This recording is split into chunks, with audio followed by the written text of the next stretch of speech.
Silent protagonists are nothing new in video games, but Stray certainly pushes that concept to an interesting place. Part platformer, part traditional adventure game, this cyberpunk world full of neon-soaked robots transforms into a giant jungle gym from your perspective, which is just 1 foot off the ground. The concept of putting you in the paws of an average cat may be a silly one on the surface, but Stray uses that furry vehicle to tell a genuinely compelling story with some entertaining action along the way.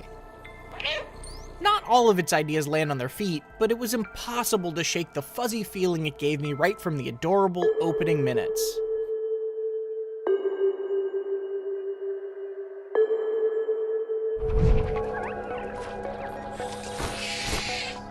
To be perfectly clear, you're not a magic cat in Stray.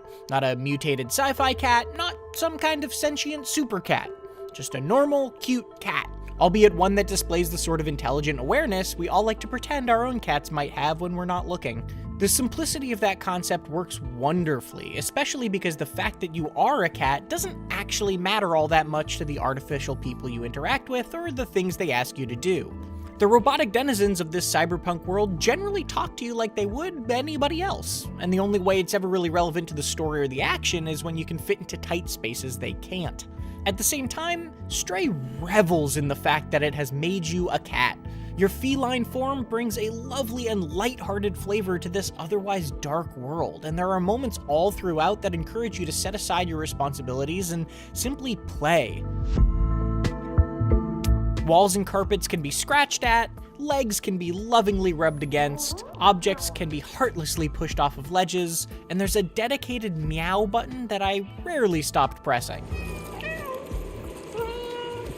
You can also find serene spots to curl up and take a nap, letting the camera pull out and giving you a moment to enjoy a nicely staged scene alongside one of the many impressive songs in Stray's excellent futuristic soundtrack. This is a wonderfully rich world, one I really enjoyed learning more about.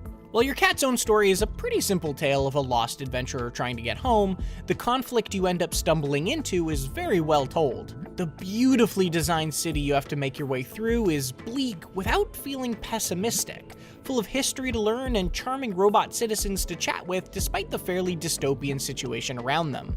I talked to everyone I could, whether they were relevant to the story or not, and I loved seeing what their computer screen faces would display whenever I meowed nearby, be that annoyance, surprise, or just a big heart.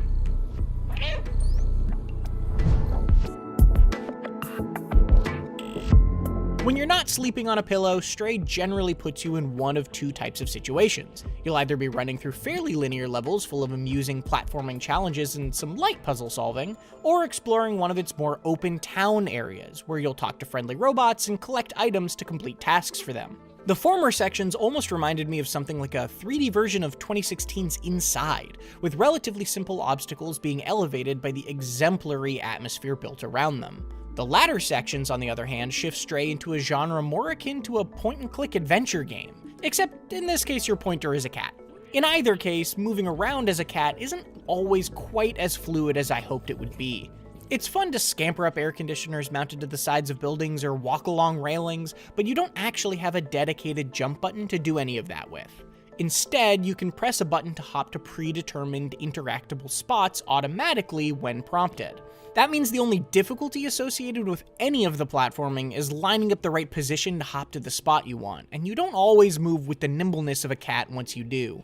Though that's partly the fault of the movement animations themselves, which can be noticeably stiff at times. But the more linear sections are still quite enjoyable despite their straightforward ease, kept interesting to the end of the 5 hours it took me to beat Stray by constantly introducing fresh ideas and environments. There are exciting chase scenes as you run away from mutated creatures called Zerks, stealth sections that have you avoiding security drones, and puzzles where you might have to lure the enemy AI to your advantage. Not all of these ideas are as successful as others. For example, the weakest of them gives you a weapon to kill the Zerks, which quickly devolves those previously tense encounters into a pattern of killing a few and then running backwards while you recharge it over and over. But that said, these twists are all clever enough to nicely refresh the platforming throughout.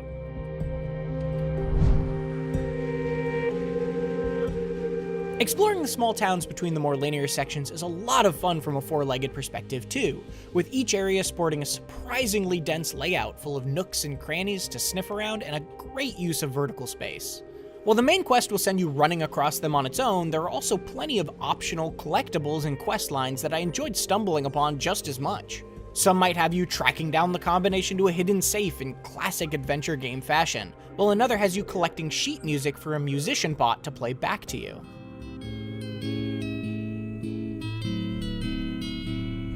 There's a lot to find, and some collectibles are hidden well enough that I didn't quite manage to uncover them all on my first playthrough. So there's definitely at least a bit more than 5 hours worth of stuff to do if you want to find every last secret. Assisting you with the less paw-friendly tasks is BlueTwelve, an equally adorable floating robot companion who hangs out in your backpack. BlueTwelve accompanies your cat for most of the campaign, and the relationship that forms between them is a nice cornerstone for the plot as a whole. This is as much BlueTwelve's story as it is the cat's, even more so honestly, making your cat feel more like a furry avatar in someone else's tale a lot of the time. That's not necessarily a bad thing though, and the writing for BlueTwelve and the rest of the robots you meet is more than good enough to make up for the limited conversational skills of your protagonist. BlueTwelve doesn't get all of the interactive glory either, as I enjoyed when initially superfluous cat actions were occasionally repurposed into actual game mechanics. For example, you might need to get someone to open a door for you by scratching at it, or wake someone up by knocking something off of a shelf above them. Later on, the meow button I had been incessantly pressing with no consequences up until that point could suddenly alert a guard to my presence, which would have been dire if I hadn't been appropriately hiding in a cardboard box. Again, none of these tricks were ever very complex or challenging, but they were entertaining all the same.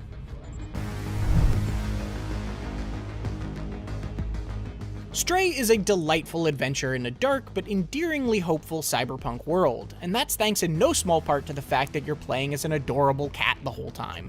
Its mix of simple platforming and puzzles with item hunting quests is balanced very well across the roughly 5-hour story, and though I wish my movement was a little bit more nimble during that time, I still loved hopping across rooftops and scampering through back alleys to find its well-hidden secrets.